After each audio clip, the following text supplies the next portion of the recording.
sini nga akong administrasyon.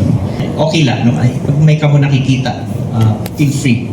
Kasi ako, open-minded man kita. No? We are not perfect. No? Government is not perfect. No? So, ako, basta maupaylaan aton pagpadalagan and then maupayan aton pag-inform sa amon, then we will see to it na hingat to sa kaupayan ang katanan nga aton hingyan para sa aton.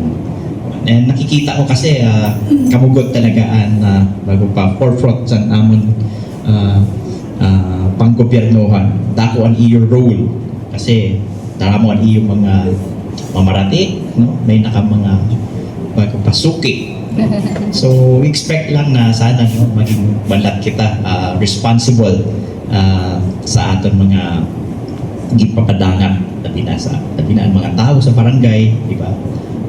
Dili man para prehoan aton pagkaintindi, no? So anako lang yung napapangaro is ma-explain lang natin si maupay sa kanila.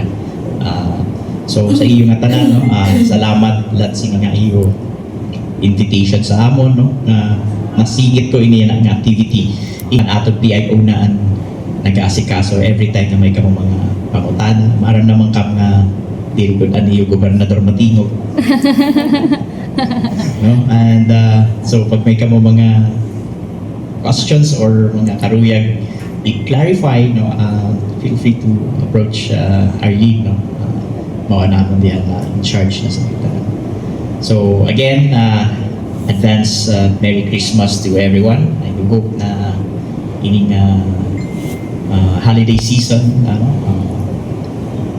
iyo families, no, na naudkunta waray kit mga calamities na umabot dihan sa aton lalawigan.